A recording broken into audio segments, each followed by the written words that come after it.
You know, Willis, it is me who has been a leader from the time that I was born. In fact, I always say that God gave me this position, and I was given birth to just simply to be a leader. And leadership is about servanthood. For you to be a leader, you must serve. Who wants to be the greatest among you must agree to be the least among you, must agree to serve you. For Jesus came to serve and not to be served. And that's why he was washing the disciples' feet. I hope I'm not surprising you. It's very important to seek ye unto the kingdom of God first, and every other thing shall be added unto you. Yes. So, Willis, when it comes to leadership, a lot comes with it. And there are so many occupational hazards. That was just an occupational hazard. Personally, the time that the police started arresting me was when I was selling changa from primary school.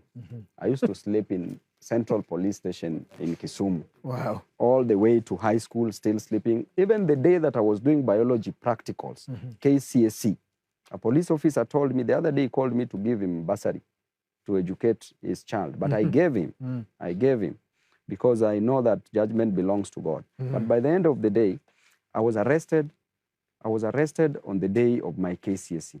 This police officer asked me if I'm the only person who is interested or who is learning, who is interested in education.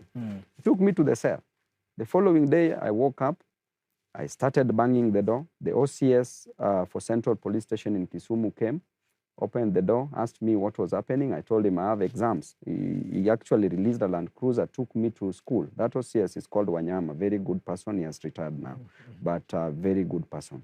But the other person, he didn't see the value of me going to school. Right. But the other day when he called me to give him bursary for the child, I gave it because I knew that that is the only thing that will help that child.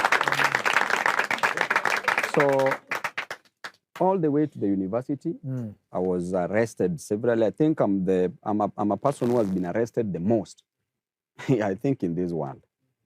Because the number of arrests and the number of court cases that I've gone through myself, they've become part of me. So ni kama ni hobby ni kuarrest you. Ni occupational hazard. Occupational hazard. So what the other day when I was arrested from the airport, I just came from Mombasa. I wasn't even feeling well. And then after arriving, 8 police officers. Hii mwili yangu, afadhali hii mwili yako Willis bwana. Wewe afadhali wakikuja 8 is okay. Mimi si hata watu wawili tu.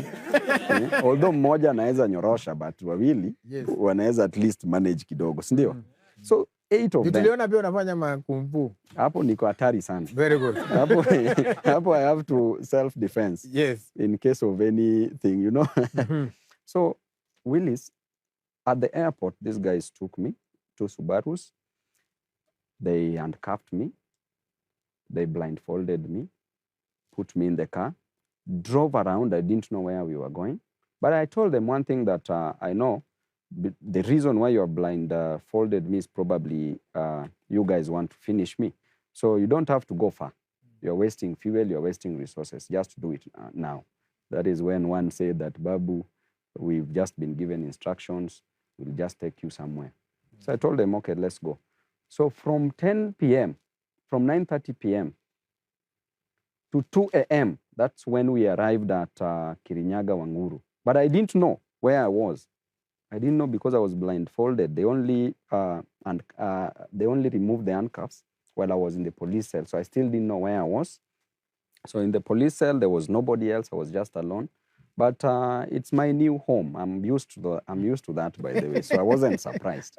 Okay? Yes, so at that particular moment, they didn't even want me to communicate to anybody. Yes. They took my phone, of course. So I was just alone. I went for 3 days without food and water. That is how difficult it was. Yeah. But again, if you go through something, whatever challenge you're going through, and this I can advise